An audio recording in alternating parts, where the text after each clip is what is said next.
罪人，主肯用我们来服侍他，是我们的荣耀。我们先默祷，默祷完等一下请玉芳帮我们做祷告。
阿门。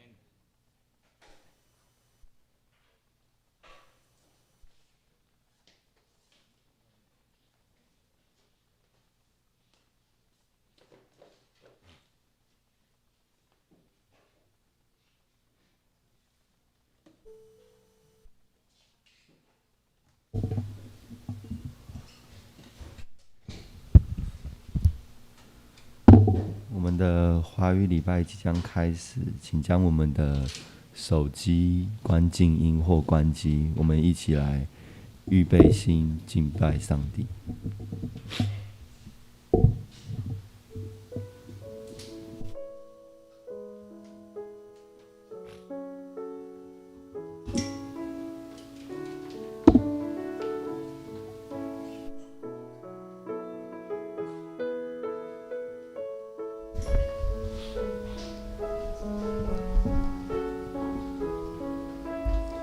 各位弟兄姐妹平安。让我们在敬拜之前，我们可以用这首歌来安静我们每个人的心。我们可以跟着唱，也可以做，你也可以自己做一些默祷。在这段时间，我们可以一起安静心来敬拜我们的神。感谢我的救主，谢谢你救赎我，救我脱离那灰暗日子。哈利路亚，阿门，哈利路亚，阿门。爱我的救主，我要永远跟随你。感谢我的救主，谢谢你救赎我，救我脱离那灰暗日子。哈利路亚，阿门，哈利路亚，阿门。爱我的救主，我要永远跟随你。让我们一同从座位站立起来，来敬拜我们的神。万国啊，你们都当赞美耶和华；万民啊，你们都当颂赞他，因为他向我们大施慈爱。耶和华的诚实存到永远，你们要赞美耶和华。让我们用这首诗歌，来敬拜我们的神。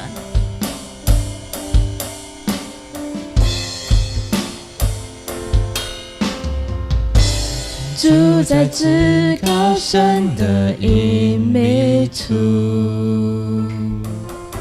神的翅膀遮蔽我，为我挡风遮雨，为我击败仇敌，神的双手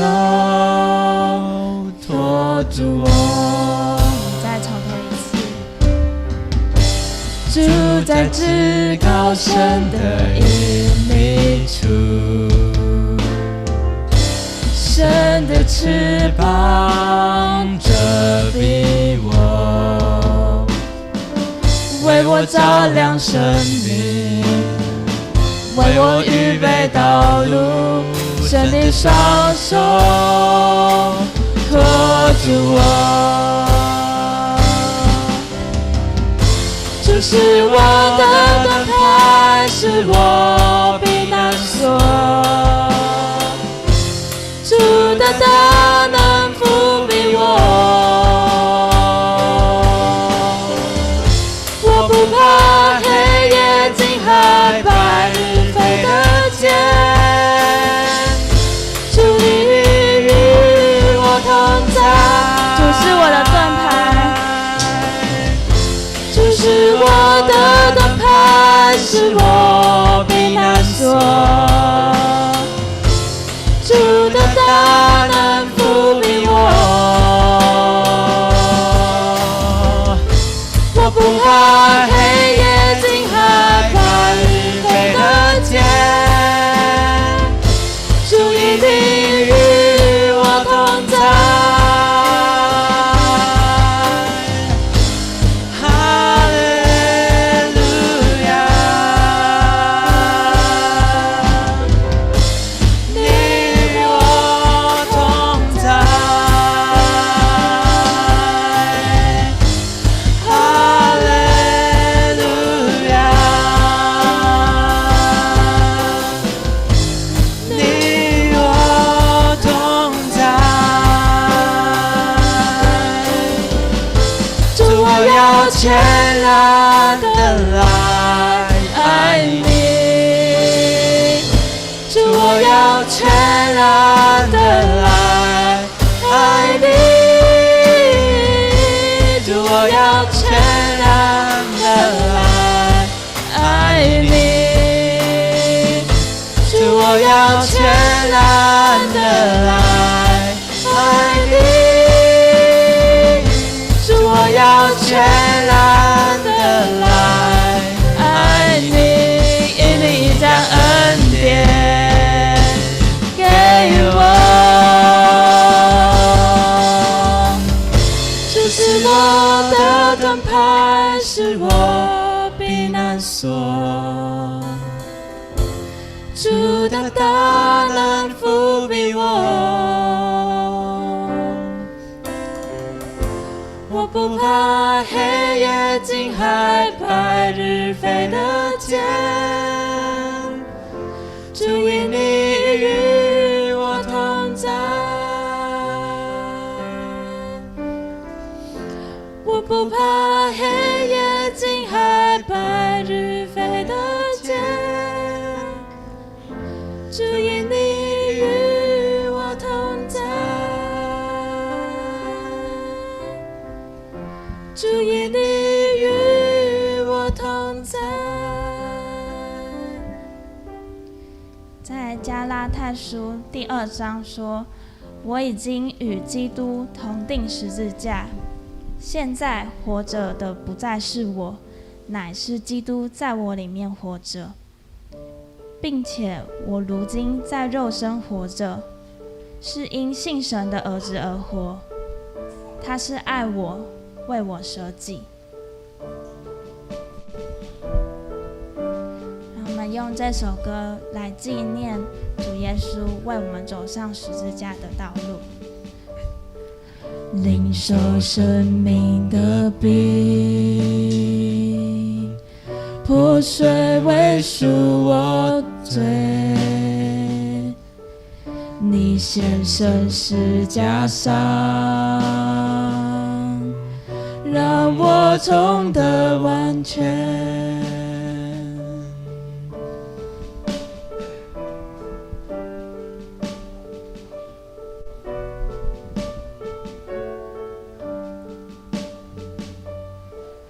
我会纪念这杯流血流淌的记，赎回我这罪人，下心愿。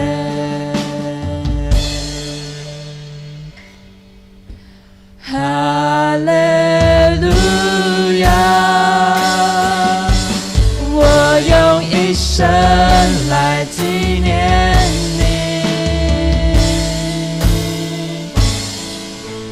哈利路亚，你应许我不忘记。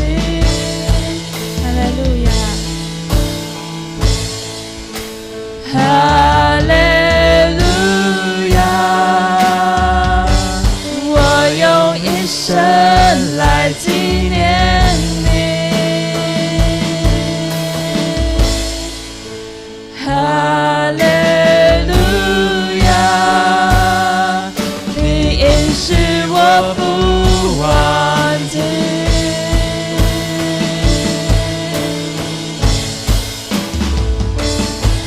假如我迷失了方向，假如我不认你恩典，提醒我你付的代价。哈利路亚，我用一生来纪念。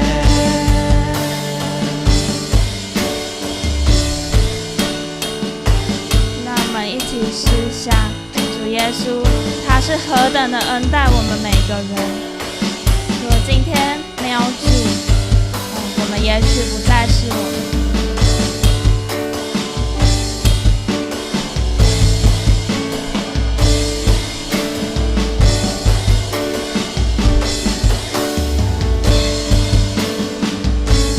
你是何等恩待我，你是何等恩待我，也许我早已世上，若没有你，若不是你，你是何等恩待我，你是何等恩待我，你是何等恩待我，也许我早已世上，若没有你，若不是你。天有多高，海有多深，东边离西边有多远，是你恩典带我走过，直到我与你面对面，直到我已跑过终点，请提醒我你的标杆。哈利路亚，哈利路亚，哈利路亚，我用一生来纪念。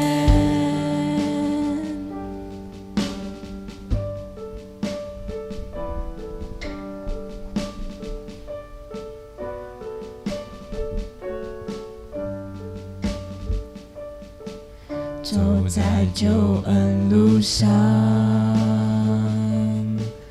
带着敬畏的心，以你的道为念，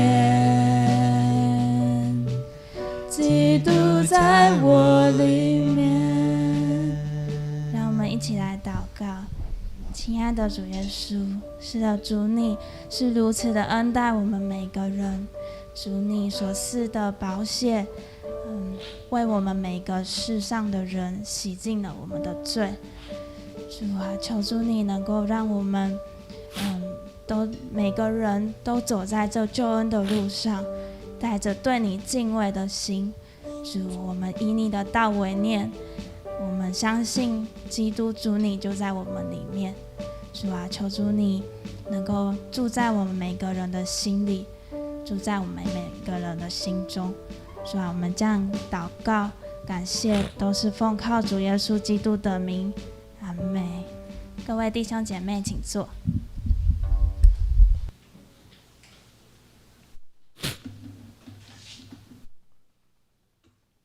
我们一起来领受上帝的话语，记载在以赛亚书40章1到3节。你们的神说，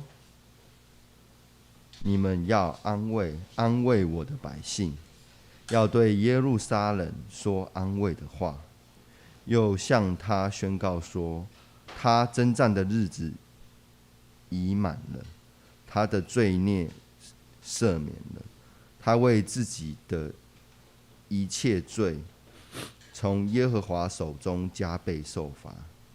有人喊着说，在旷野预备耶和华的路，在沙漠地修平我们神的道。今天要请蔡长老为我们讲的题目是期待与希望。所以弟兄姐妹平安，很高兴今天又是主的日子，因为今天是待降节的第一个主日。我今天很高兴的是看到一件事情，有2个 baby 来听我讲道，这是何等的荣幸啊！而且等一下你们注意看他们都会笑。有人从淡水很远的路程而来，但是很早到。我相信主会降临在我们中间，我相信我们今天所做的一切所为，神会赐福，所以在我们身上动工，神会在我们这个教会动工。昨天我们举行那个事工研讨会，我昨天晚上有一点睡不着，因为我一直想说要改一些 PowerPoint， 改到4点的时候，才一直想说啊，不要改又睡，要不要改，要不要睡，到6点就终于睡了，因为不睡也不行。但是我一直觉得心理上充满着高兴，面对到神的面前，就2、3个人奉主的名聚集，神一定会在他们中间。期待与希望。我们台语礼拜会点上第一根的蜡烛。我每次在教会的时候，都觉得我们的教会的花怎么都插得那么漂亮啊？是不是请专家来帮我们插花的？有专家吗？这怎么花每次都插得好漂亮？我们教会有专家在插花哦，真的好漂亮，感谢主，将最好的献上给上帝，那是值得我们非常高兴的一件事情。也许你是在默默的付出，神会纪念。期待希望，我们期待再期待，我们要抱怀着我们的希望。我们每一个人都有我们的期待，我们都有我们的希望。我们最期待的是主耶稣的再临。我们每次在期待的时候，待降节一到，我们就会看到，我们今天是期待与希望。我们慢慢觉得说，我们会见到主耶稣跟我们的同在。在每一个主日的时候，连续5个主日，我们每一个主日我们点上1根的蜡烛。当我们点上粉红色的蜡烛的时候，已经宣告了那个主耶稣的仁爱快到了。让我们点上中间白色的蜡烛，主耶稣基督降临。每次到圣诞节的时候，最高兴的是百货公司，因为可以shopping。那么有人开始批判说：“我们应该纪念主耶稣基督，因为他来是为我们受苦，所以我们不应该庆祝。”我们为什么不应该庆祝呢？所以说，这是个好日子。如果主耶稣没有来的话，今天我们有救赎吗？我们看到纪念主耶稣基督为我们救赎，纪念主耶稣基督为我们钉十字架，纪念主耶稣为我们而死。我们要纪念主耶稣基督为我们降临。主耶稣今天降临之后，他为我们而死之后，他差遣圣灵降临在我们中间。我们有时候对圣灵都不太敢谈，因为我们不知道圣灵有没有在我们中间。请你自己问一下，圣灵有没有在你中间？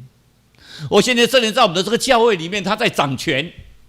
圣灵在我们这个教会里面运行，你所做所为所踏的每一个步骤，圣灵跟你同在。问题是你要不要接受它？问题是你要不要相信它？问题是你要不要接纳它？我们今天是点上第一根的蜡烛，有人说它是预言的一个蜡烛。这一根的蜡烛，我们是期待跟希望的蜡烛。在蜡烛的微微光中，有时候我在教会里面会希望大家把灯关掉。我们在这边看这根蜡烛，我们在想主耶稣基督在我的身上，在你的身上，在每一个人的身上做了多少的事情，但是我们都忘掉了。就像你在呼吸一样，上帝有没有存在？现在 COVID-19 听说有一个更可怕的，那个字到底怎么念呢？我念了老半天了，会的人跟我讲一下怎么念？啊，拉米口。我看到那个字，我想了老半天，那是贝尔塔贝读还比较好念。那个字那个明明是 O 还要念 A 是念了老半天，我就念不懂。但是相对的，听说很可怕。可有可怕吗？可怕的是你有没有准备好？可怕的是你有没有忏悔的心？可怕的是耶稣说：“天国近了，你们要悔改。”你们有悔改吗？我不是问你们，我是问我自己。我到70岁，我做了多少的事情，得罪了主？我是个罪人呢。我在主的面前，我是个罪人，我得罪了主，我到底为了他付出多少？有时候扪心自问，主耶稣基督在你身上所做的这么多，你到底回馈了多少？今天我们的经节告诉我们，当以色列人在巴比伦受这么大的捆绑的时候，大先知以赛亚跟他们说：“你们的上帝说，你们要安慰我的百姓啊！你们要安慰我的百姓啊！你们要安慰我的百姓。”他们说：“我们怎么安慰呢？我的百姓受苦毒上帝你在哪里呀？”我们人类最重要的一个德性就是埋怨摩西带他们出埃及，在旷野给他们玛拿，给他们水喝，给他们烟吞，给他们一切的具备，他们唯一做的事情是埋怨。我们有没有在埋怨？有啊，我也有啊。上帝怎么会这个样子在临在我身上？上帝怎么会这个样子临在我身上？有时候我都晚上会听到上帝在笑着说：“你还有什么好埋怨？你这辈子还有什么好埋怨？你别人比起来，你不是好多了吗？你有什么好埋怨？真的，你抱着一个小孩子，你有什么好埋怨？那是满足。有什么好埋怨？可是我们还是会埋怨。我们有时候很埋怨先生说：“我的签证怎么一直没有下来呀？上帝啊，你在搞什么啊？有多久啊？我一直要想离开我妈妈。”有什么好埋怨？我们有时候在埋怨的时候，在不知不觉中，上帝告诉我们：“我会安慰你，我会安慰你。你要期待着我，你要希望我来的时候，我会安慰你。”所以我们在旷野的时候，我们要看耶和华的路；我们在沙漠地，我们要将我们的上帝的道理传达出来。你看施洗约翰，他在旷野里面，他在过着艰苦的生活的时候，出来讲的第一句话是什么？天国近了，你们要悔改。你们是指我，指在座的每一个人。我们期待，我们看到以色列人在受巴比伦捆绑的时候，他们心里是痛苦的。他们在巴比伦的时候，他们期待一个弥赛亚赶快来啊！有上帝啊，你怎么抛弃我们？赶快来一个救世主。他们来的就是说，在地上的统治的君王。我们有时候也会这个样子我们希望一个君王赶快过来统治着我们，像启示录所讲的那千禧年，耶和华统治整个的宇宙。统治我们整个的世界，我们期待那个日子来，但是你不要忘记，在那日子之前，有多少人的死亡？你是那个没有死亡的那些人吗？我们要自问你是不是上帝所拣选的人，可以在地上在存那个1000禧年的时候得享荣耀？但是得享荣耀之前，有经过阿米基多顿大战的苦。而每个人，上帝已经2000多年前2000年。21年加上35岁，33.5岁上帝来了没有？来了呢。上帝差遣他独生子，也是上帝的本身，成为肉身，成为人子，成为人的儿子，成为妇人的儿子，降生弥赛亚已经降生。哎呦，弥赛亚已经降生了，我们现在为什么要庆祝圣诞节呢？都已经来了嘛，就这样吗？上帝有跟你应许耶，我会再来，我会再来，我会第二次的降临再来。那上帝说：“我再来很好啊，上帝你来很好啊，主耶稣基督你来很好啊，主耶稣要来审判世人，要来审判我们，要来审判在座的每一个人，不管死人活人。”可是我们觉得很好吗？你有没有警醒你的心？有没有准备？有没有忏悔？我每个晚上做的第一件事情就开始想：我今天到底得罪上帝，得罪什么？啊，我今天可能对我太太声音比较大一点，对不起。我今天可能做什么事情对不起上帝？我每一天想一想，哎呦，我每天都做了这么多不好的事情呢。我们每天在上帝的面前，每一个人在上帝面前，我一直觉得说，我们都做了这么多不好的事情，我对谁比较他大声一下，这种口气不好，得罪了他，上帝原谅我。这原谅不是讲完就算了，真的要做真正的原谅。我们期待主的降临啊！我说当时是指什么时候？是指2021年加3.5年。主耶稣来了没有？来了啊！我们有没有接纳他？没有啊！但是我们根本不认识他。以色列人有没有接纳他？没有啊！他只接纳他什么？只接纳他一天，和散那那一天。其他做什么？钉他在十字架。你说那些人很可恶，可是有另外一个角度来讲。如果不是那些人把耶稣钉在十字架，我们能够罪得赎吗？只是他看你的心，当时已经降临了。我们说第二次的降临是末日，但是我一直觉得说，上帝现在已经降临，因为主耶稣说：“我去，我会差遣保惠师来你们中间做安慰的神。”圣灵降临在我们中间呢。其实主耶稣。圣父、圣子、圣灵已经在我们中间，那是第二次的降临。可是我们有时候忘掉。我在想说，昨天事工检讨会完之后，我有很大的意向。我跟他们讲说，明年最少150、200个人。你说你在数人数，我在数的是复兴，会不会？绝对会。因为我们现在教会最缺乏什么？祷告。最缺乏什么？圣灵的同在。有时候我们福音派很怕说讲圣灵，好像这个很激动啊，这个很属灵。有什么好讲的？圣灵本来就应该的。圣诞节、复活节，再来是什么？圣灵降临节。圣灵的降临，现在圣灵降临在统治这个世界，在跟我们同在，不是是撒旦统治这个世界，可是圣灵跟我们同在，在抵挡撒旦，抵挡大魔王。可是有时候我们不接受哎。如果你要出国的人，我还是在郑重告诉你们，圣灵跟你们同在，永远跟圣灵保持联络。要圣灵充满着你的心，知道你的每一条路。就像我每天上班，一定问上帝说：“今天，请你跟我同在，圣灵你跟我同在，让我做的每一件事情是符合主你的主意。”第二次的主耶稣基督亲自降临，在什么末世？主必再来，是该比什么时候？什么时候？末世，你也不知道什么时候，对不对？明天吗？10年以后吗？10年的01天吗？2018年吗？2025年吗？我们何必数日子干什么？你随时准备好吧。我昨天礼拜5去参加国防部。因为有一个座谈，邱部长在吃饭的时候跟我们在那边聊，他说外国预言，我们就问他说，外国预言说2025年可能台海会发生战争，有人预言10年以后，有人预言2年以后，有人预言几年以后。邱部长答复一句话，我觉得蛮感动的。他说那是人家在预言，我们台湾要随时准备好。那一句话也是告诉各位。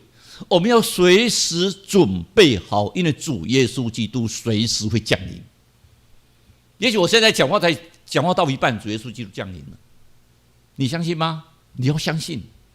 所以说，基督是随时降临，他必再临，而且他随时会降临。就是台湾要随时准备，我们不会去挑衅，但是随时准备，你打来，我就要跟你打。当然不至于拿扫帚。昨天我们就开玩笑，每个分那个发一把扫帚，我们去跟一些敌人打。但是不管怎么说，随时准备。我们每个人要随时准备。所以，主的降临啊，并非是带一个物质上的一些礼物，给你荣华，给你富贵，给你名声，给你地位。搞不好他给你做很卑贱的事情。所以昨天我还在想说，我们台湾有一个最奇怪的教会，那个教会叫做恩友教会，没有一个牧师想去的，因为恩友教会进去大概都味道很浓厚，恩友教会都没有人要的人。但是那是主耶稣基督最喜欢的一间教会，不能讲一间呐，一群的教会。因为什么？那些是马太福音25章所说的最弱势的人，最需要的人，最贫困的人。因为主耶稣基督来不是带你物质的享受，而是带给你救恩。救恩的恩典在你的一辈子永生的盼望之中，你一生100年只是一个点。当你这个点发出光芒的时候，你的一生都是灿烂的。他要的是你一个点。所以基督主耶稣基督借着圣灵会降临在我们中间。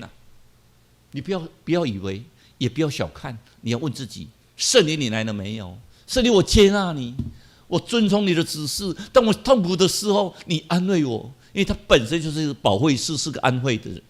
他是一个安慰我们的，是个指导我们的，是个扶持我们的，是帮助我们走每一个道路。所以主耶稣说，不要怕，我与你同在。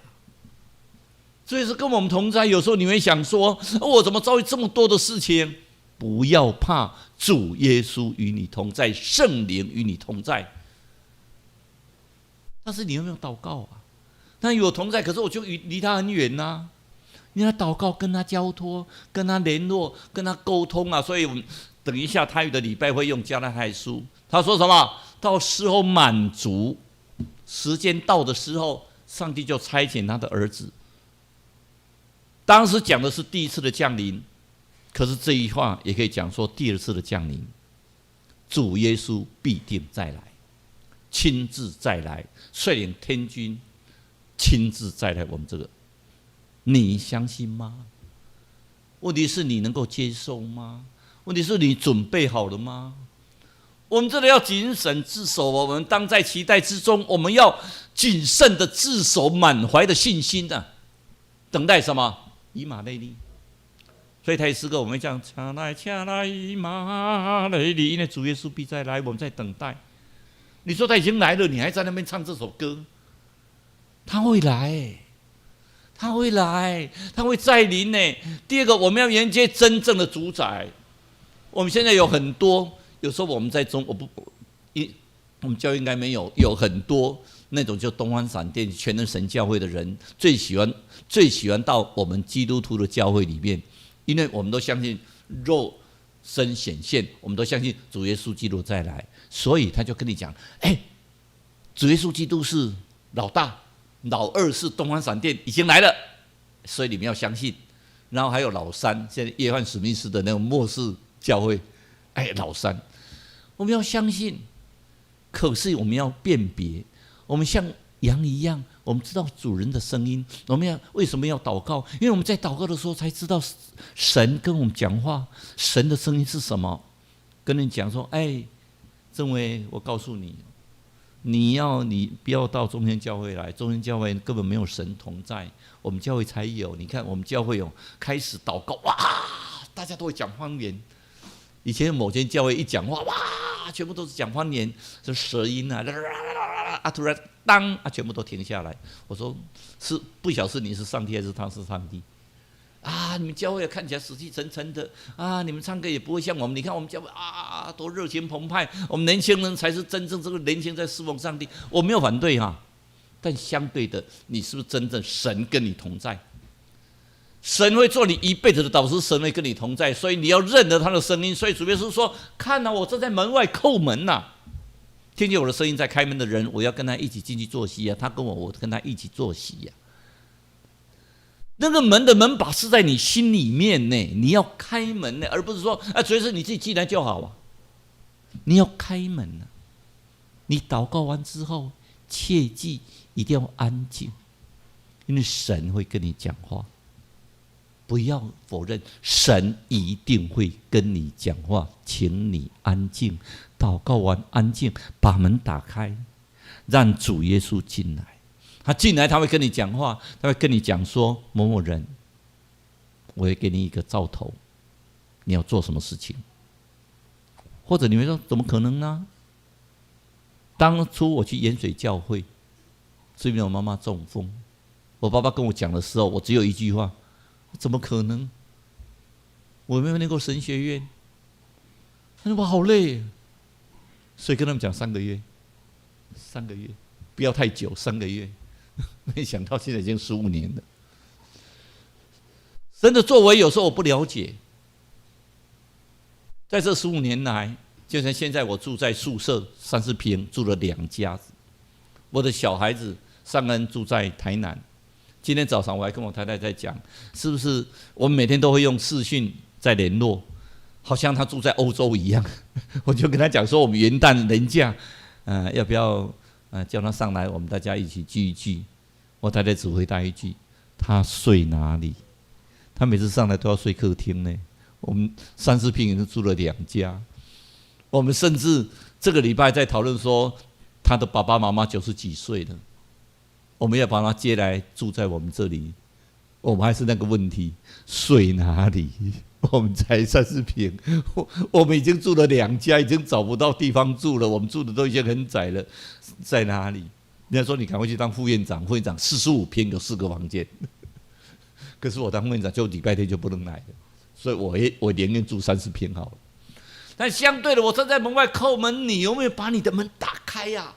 你有没有打开？第二个，我们要拥抱希望啊！主耶稣基督会再来，我们这是我们的希望啊！生命基督是我们，你希望怎么迎接主耶稣基督的再来？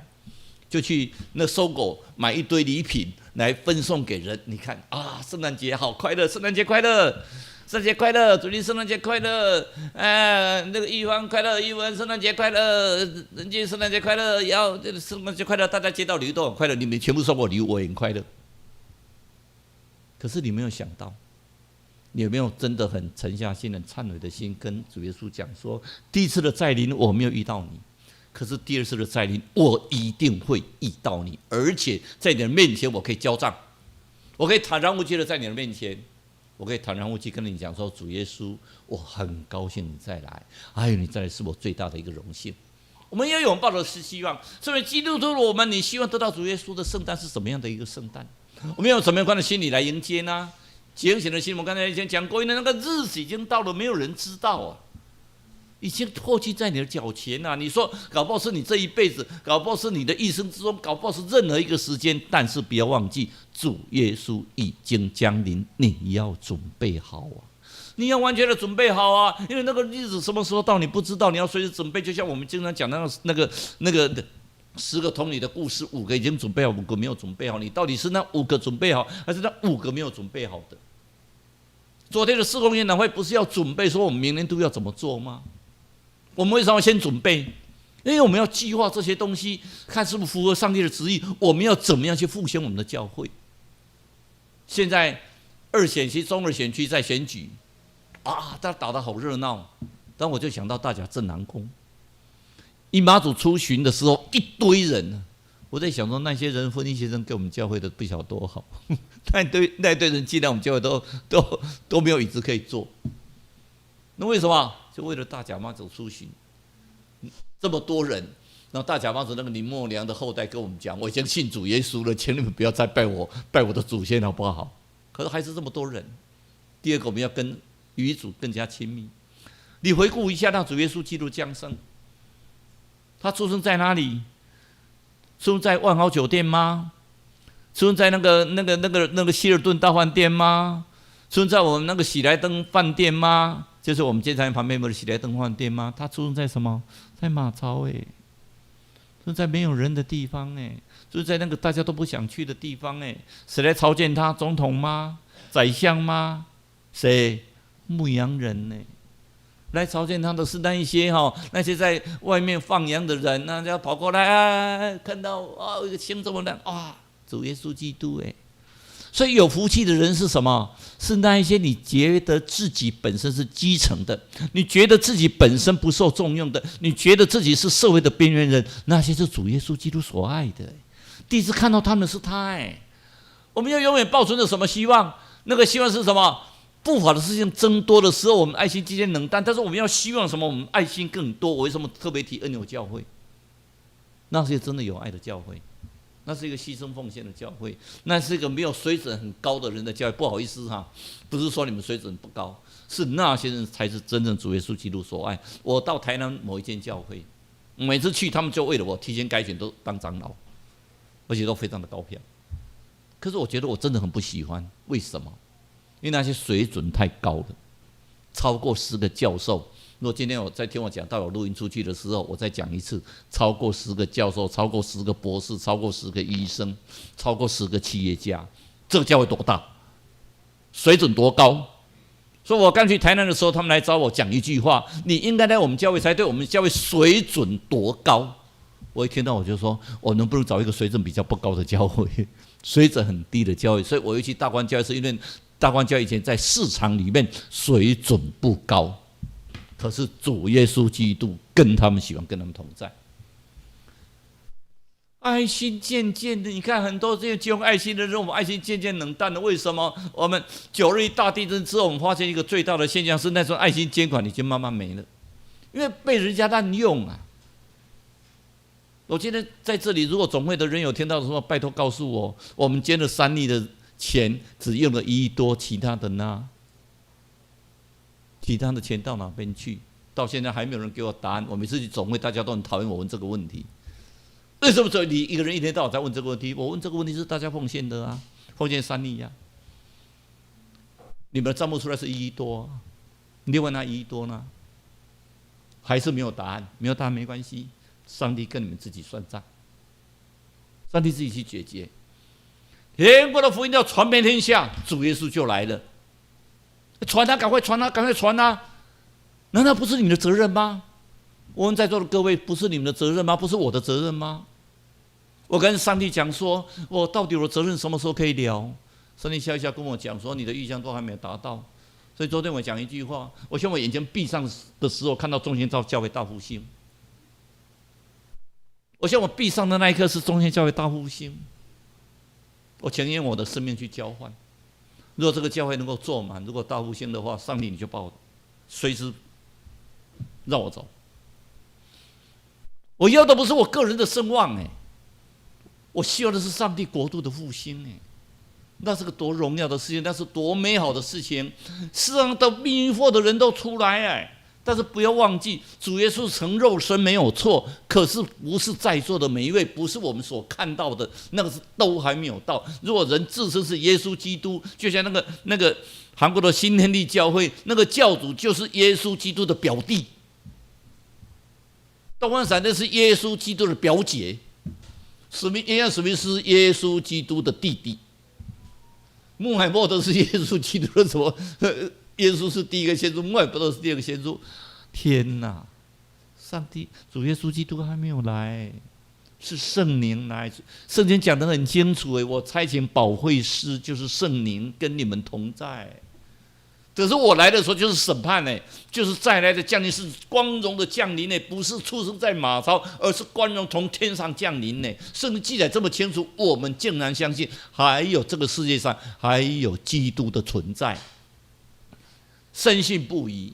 然后我们应该坦然无惧在主的面前，因为圣经告诉我们，这个死人的无论大小站在宝座的前面这书卷展开的时候，为什么就开始细数那个生命册里面，蔡崇义你做什么什么什么什么，你做什么什么什么什么什么，巨细靡遗我当法官那么久，就像审判一样。现在的法官有时候审判有时候觉得说奇怪，他们连看卷都不看卷就可以审判。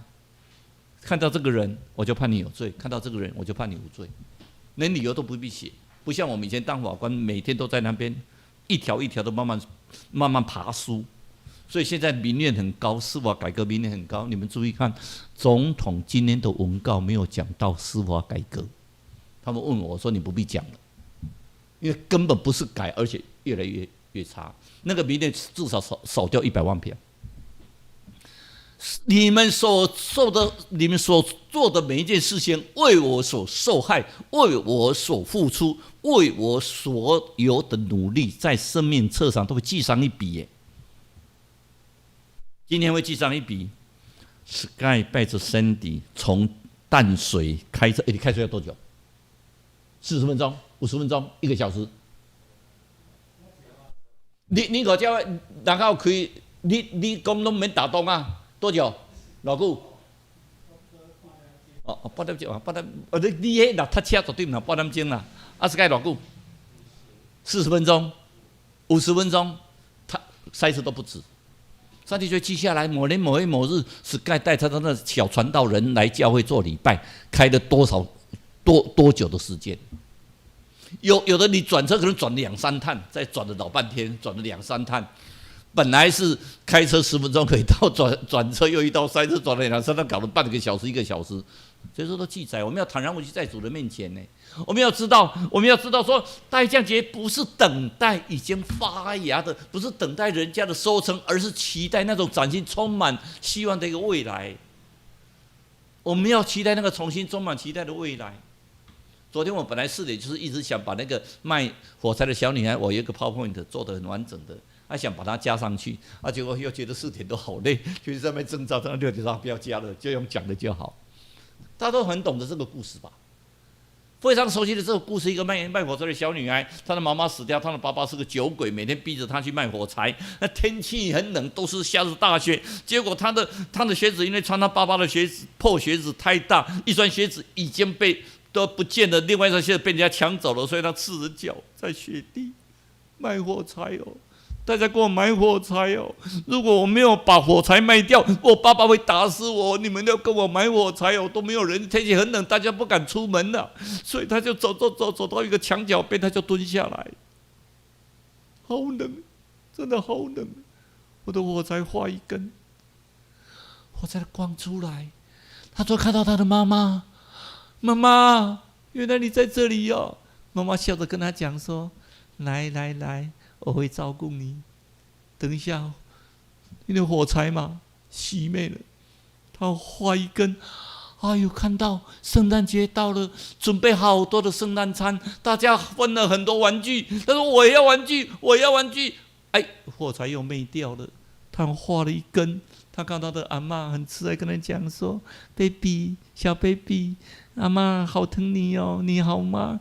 来，阿妈跟你在一起的，阿妈我好高兴，他赶快画，又看到他妈妈出现，又赶快画，火柴一直画，整盒的火柴都不见了，整盒的火柴都烧光了。第二天，他们看到一个小女孩在墙角边微笑着过世了。这是个希望，这是个期待。他期待跟他的妈妈见面，他期待跟他的阿嬷见面，他期待有一天他可以跟上帝再见面。现在弟兄姊妹们，我们要深思，如果在每年过节庆的时候，真正了解跟期待与希望的意义，不要忘记主耶稣都跟我们约定。当初耶稣降下大水救了挪亚一家人的时候，当他们出挪亚方舟，主耶稣跟他们讲：“我跟你有约定，我不再用洪水毁灭人类。”但是主耶稣没有跟你约定说他不来审判，他告诉你他会来做审判，他会来审判世人与活人。彩虹下的约定。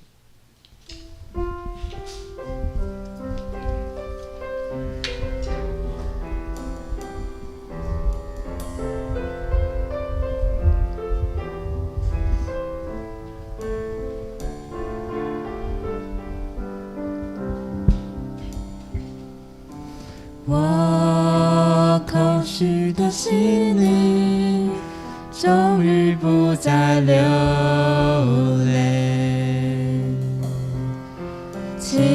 着雨后，我们一起站立，一起来唱。彩虹诉说你我的约定。我不安的脚步终于可以停歇，主你已为我摆设了生命的盛宴，与你有约是永恒的约，彩虹为证，坚固不变。我要高歌为生命喜悦，万物歌颂你的慈爱，大地诉说你的恩典，与你有约是永恒的约，彩虹为证，坚固不变。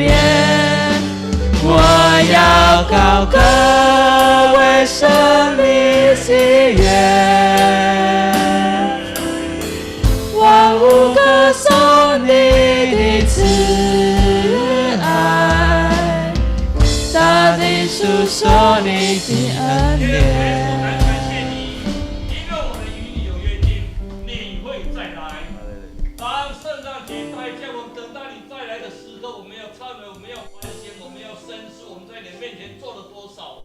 求主你告诉我们，圣灵降临在我们中间，我所做的、所行的每一件事情，主你都跟我们同在。以上祷告，奉主耶稣的名求。我们依然站立，我们一起来唱奉献诗歌新圣诗303首。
请坐。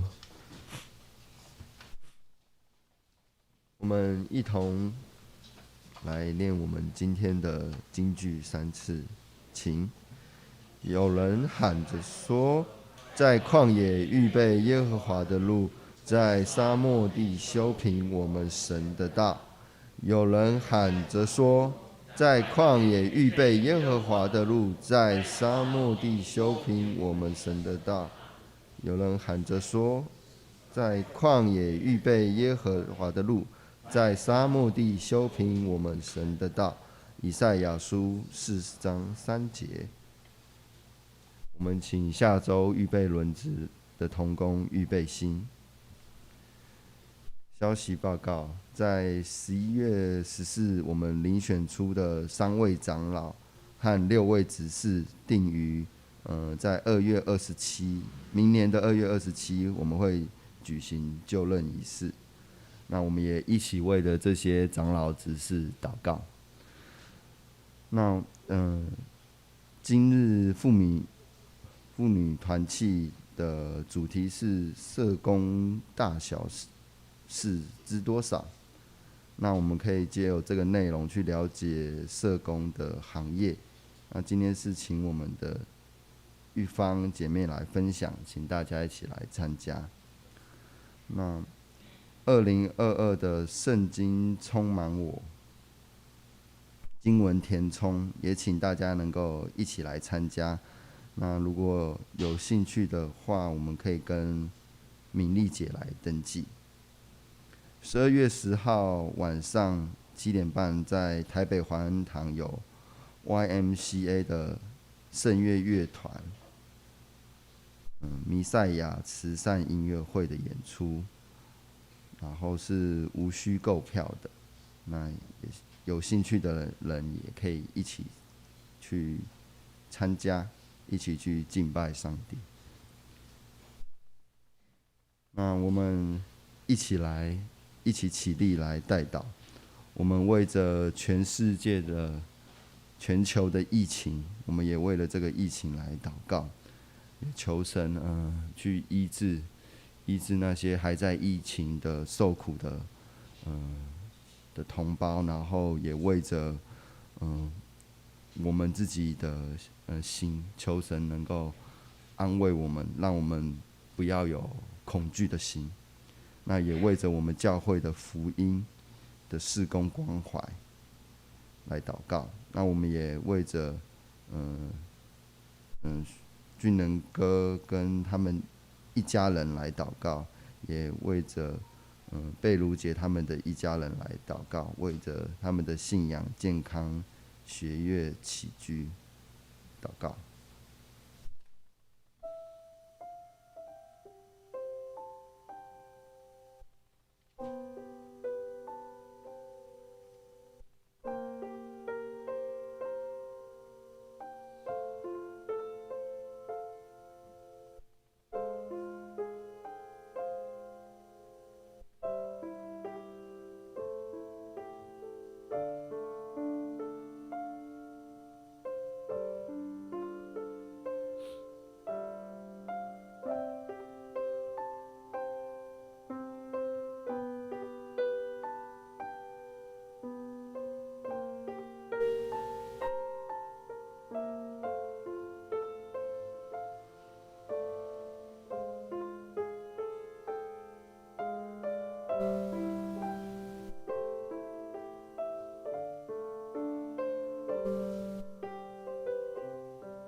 亲爱的主耶稣，主啊，我们满心感谢来到主你为我们所设立的安息日。主啊，谢谢你让我们能够在安息日得着主你的力量，也能够在主你的怀抱中得着安息。父啊，让我们能够在主你的爱中，让我们有足够的爱去爱别人，让我们在你的爱中，因为你的爱里面没有惧怕，充满着信心和盼望。父啊，也求主你让我们能够时时的谨慎，因为我们不知道主你哪一天要来，让我们能够时时的预备自己的心，等待主你要再来，我们能够坦然无惧的来到主你的面前。主啊，还也将教会的所有弟兄姐妹都交托在主你施恩宝座的面前。主啊，就求主你祝福我们每一个人，使我们每一个人都能够背起自己的十字架，为了主你来而活。谢谢主耶稣，奉主耶稣基督的名求祷告，阿们。我们依然站立，一起来唱颂荣诗歌新圣诗392首。唱完，我们请蔡长老为我们祝祷。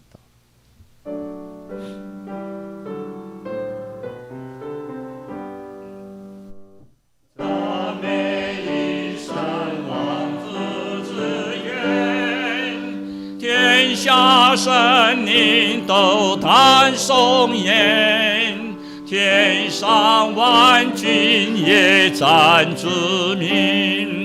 同心赞美父子圣灵，愿主耶稣的慈爱、上帝的恩典、圣灵的充满在你们身上，尤其在我们今天2个来的 baby 的身上，直到今世，直到永远。我们这样祷告，奉主耶稣的名求，阿门。阿门，阿门，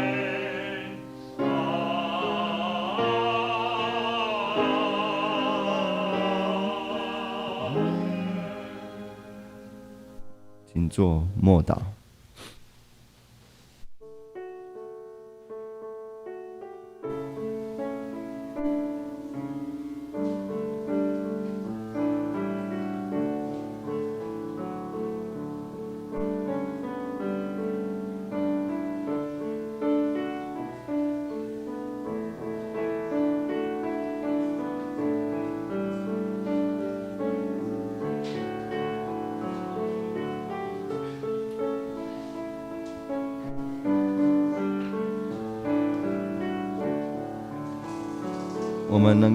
我们一起向隔壁的、左右的弟兄姐妹一起行平安礼。